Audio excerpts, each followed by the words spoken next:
Assalamualaikum warahmatullahi wabarakatuh. Apa kabar anak-anak? Alhamdulillah kita semua masih diberi kesehatan, kenikmatan, dan juga bisa menjalankan aktivitas dengan baik. Semoga kita semua segera dipertemukan kembali dan semoga keadaan COVID-19 ini segera pulih kembali ya.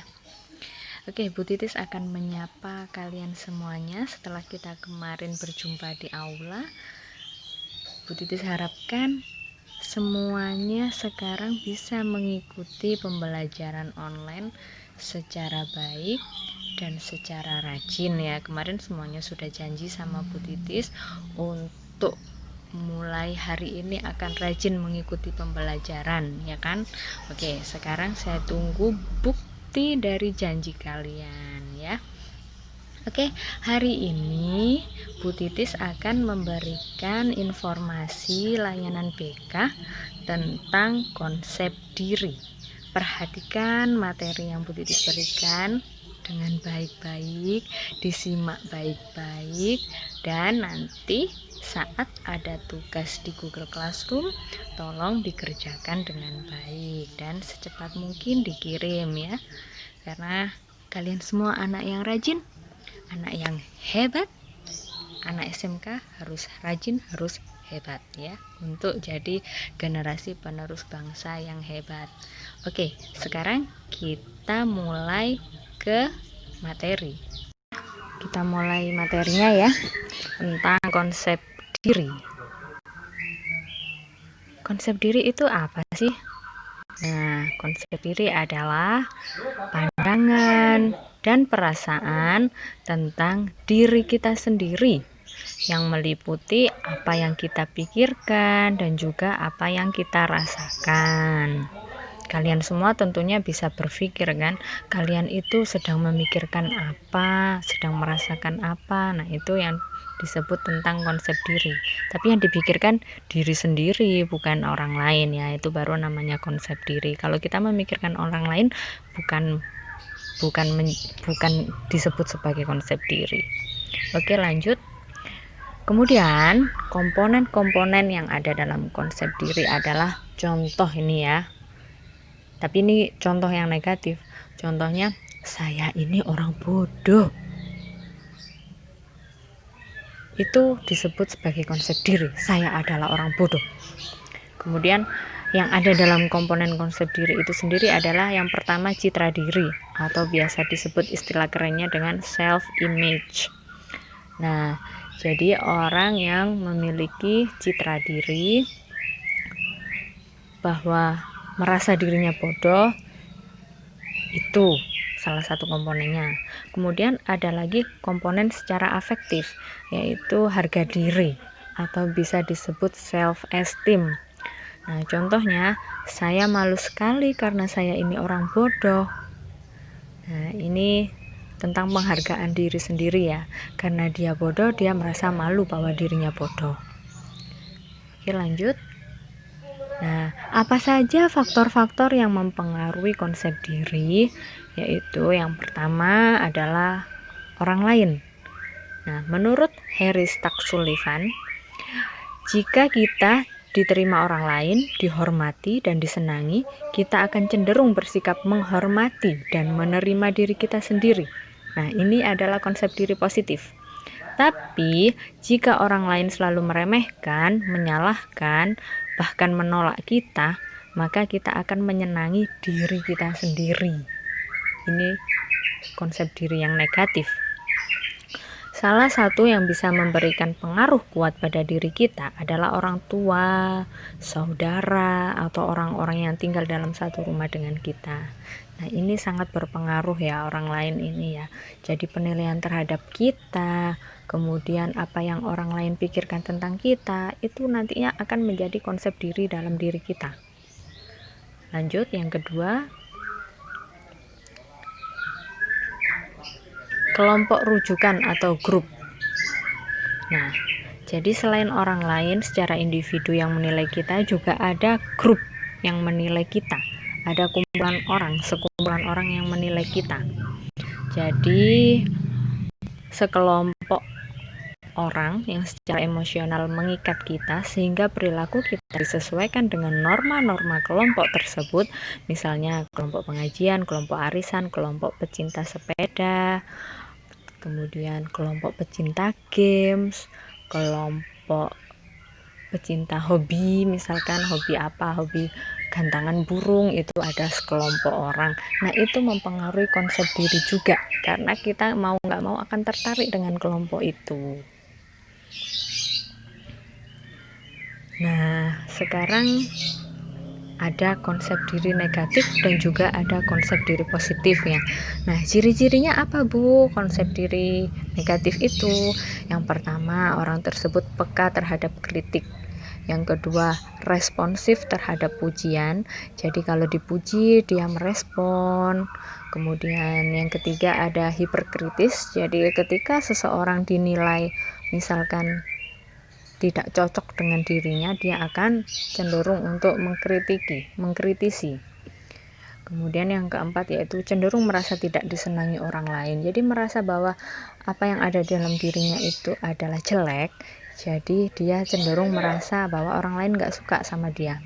Padahal belum tentu seperti itu. Kemudian yang kelima, pesimis terhadap kompetisi. Jadi misalkan ada perlombaan atau kompetisi, dia langsung pesimis duluan padahal belum dicoba, karena dia merasa dirinya itu lebih jelek dari orang lain itu selalu lebih bagus dari dia. Itu prinsipnya dia, konsepnya dia seperti itu. Nah, itu adalah konsep yang salah ya.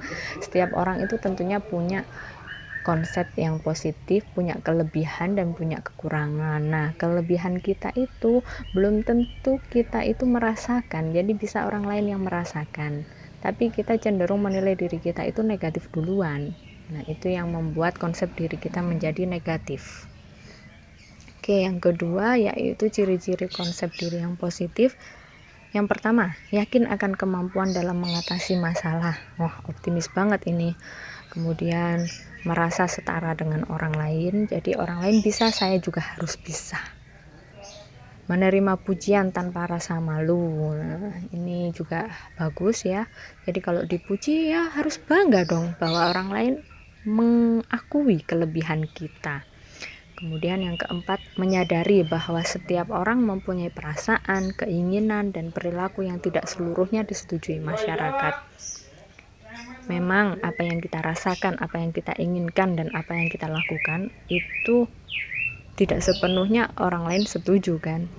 Nah, itu yang harus kita ketahui. Kemudian yang kelima, mampu memperbaiki diri karena sanggup mengungkapkan aspek-aspek kepribadian dengan tidak disenangi atau dan juga mau berusaha merubahnya. Jadi sangat terbuka ya. Bisa memperbaiki diri, sanggup mengungkapkan kepribadian yang tidak disenangi orang, itu dia welcome. Kemudian mau berusaha merubahnya jika memang hal itu menurut orang lain tidak bagus. Saya harapkan semua bisa memiliki konsep diri yang positif ya, karena setiap kita menjalani sesuatu itu harusnya kita selalu optimis. Jadi jangan lihat jeleknya duluan, kita harus melihat positifnya dulu. Itu nanti akan terbentuk konsep diri yang positif terhadap pemikiran kalian. Nah, kemudian apa sih manfaatnya mengenali konsep diri kita? Yang pertama, kita bisa mengembangkan komunikasi. Jadi kita itu untuk berkomunikasi dengan orang itu nggak ragu, kita nggak takut, kita itu harus pede. Karena segala sesuatu harus dikomunikasikan, kalau tidak akan terjadi salah paham nantinya ya. Banyak kasus seperti ini karena kurangnya komunikasi sehingga salah paham antara satu dengan yang lainnya. Kemudian meningkatkan rasa percaya diri dan juga membangun sikap saling menghargai. Nah, kalau kita tahu orang lain itu mungkin menurut kita kurang bagus, terus kita memberikan kritikan kepada dia dan dia berhasil untuk merubah dirinya jadi lebih baik, maka dari itu akan timbul sikap saling menghargai dan juga toleransi. Kemudian meningkatkan dasar saling percaya. Jadi kita bisa saling percaya kepada orang lain, nggak hanya sama orang tertentu, kalau bisa sama semua orang. Kemudian yang terakhir yaitu mengembangkan kemampuan untuk mengambil keputusan. Jadi dalam mengambil keputusan memang butuh konsep diri yang positif ya. Kalau kita cenderung berpikiran jelek kepada orang lain, maka keputusan yang kita ambil nantinya juga tidak bagus. Oleh karena itu, kita harus memiliki konsep diri yang positif sehingga kita bisa mengambil keputusan yang tepat. Nah, sekarang kamu ini termasuk yang mana kira-kira? Bu Titis harapkan kalian semua bisa termasuk orang yang memiliki konsep diri yang positif ya.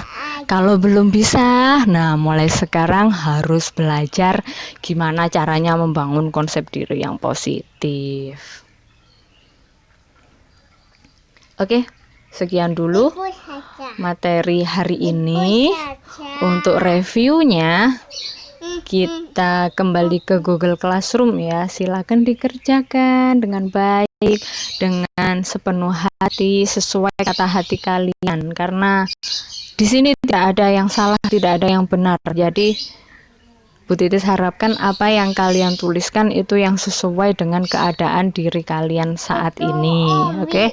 Karena tidak berpengaruh terhadap nilai rapot nantinya. Bu Titis hanya ingin tahu perkembangan kalian selama ini seperti apa. Jadi Bu Titis harapkan kalian mengerjakannya dengan sungguh-sungguh, dengan sepenuh hati dan dengan penuh tanggung jawab. Oke?